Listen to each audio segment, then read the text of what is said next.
Bawang goreng baru saja dinobatkan sebagai bumbu terenak di dunia. Apa saja sih makanan Indonesia yang sudah terkenal di seluruh dunia? Tapi kenapa ya kuliner kita ini cenderung tidak terkenal?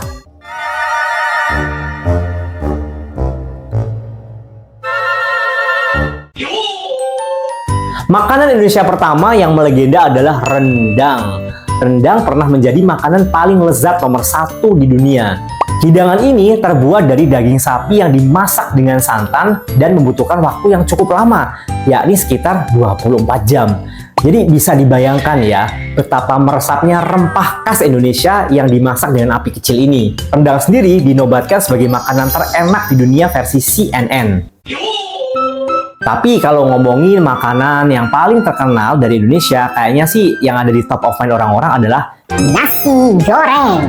Di Indonesia ada banyak jenis olahan nasi goreng, seperti nasi goreng Jawa, nasi goreng ikan asin, nasi goreng kambing, nasi goreng pete, dan juga banyak lagi lainnya. Favoritmu nasi goreng apa? Kalau saya sih sukanya nasi goreng Jawa ditambah mie dan ikan asin.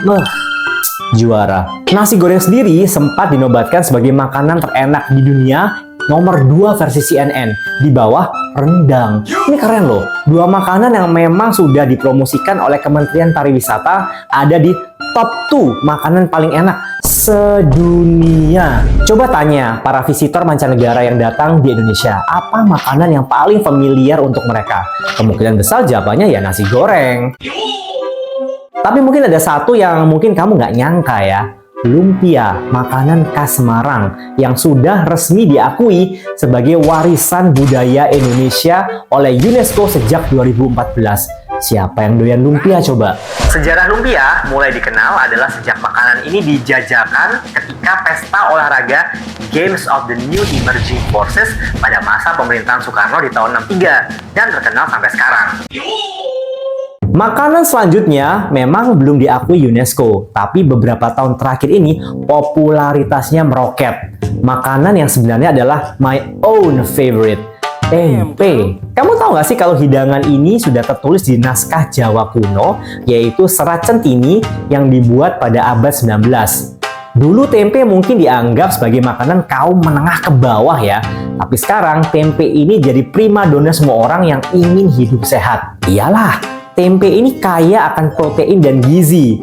Dalam 100 gram tempe ada 19 gram protein loh. Tempe juga bermanfaat untuk meningkatkan kesehatan jantung, menjaga kesehatan tulang dan gigi, mendukung fungsi otak, dan banyak lagi lainnya. Kalau ngomongin Jepang, kita pasti langsung teringat dengan ramen.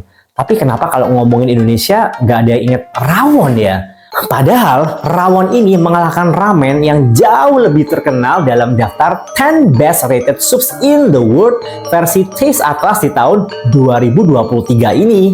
Makanan khas Jawa Timur ini punya elemen kunci yang unik, yaitu kluwek, tidak lazim dan bahkan beracun jika dimakan mentah dan selalu harus difermentasi sebelum dikonsumsi. Rawon juga mengalahkan makanan terkenal lainnya seperti tom kha gai dari Thailand atau Taiwanese hot pot. Gimana dengan salad? Loh, tentunya kita punya loh. Berbeda dengan salad yang ada di luar negeri, salad kita rasanya lebih tasty dan nampol. Ada 2 pula. Coba tebak, apa 2 salad khas Indonesia dalam waktu 3 detik? 3, 2, 1. Pecel dan gado-gado jawabannya. 2 salad ini ada di posisi 13 dan 24 dalam daftar Taste Atlas. Kalau penasaran, Taste Atlas ini apa sih dan kenapa banyak jadi acuan?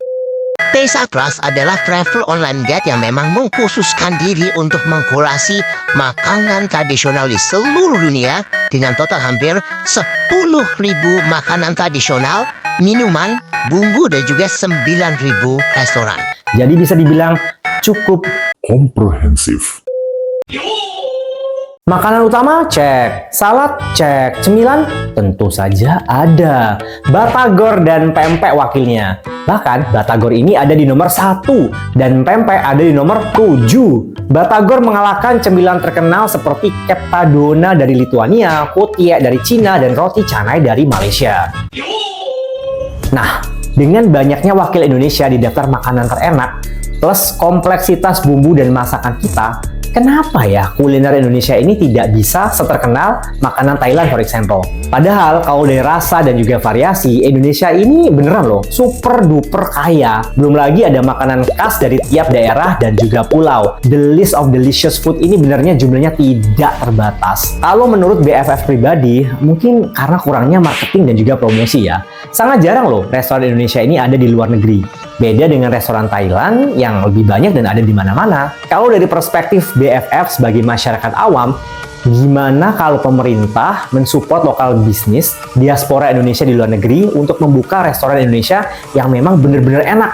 Mungkin juga dengan harga yang disubsidi.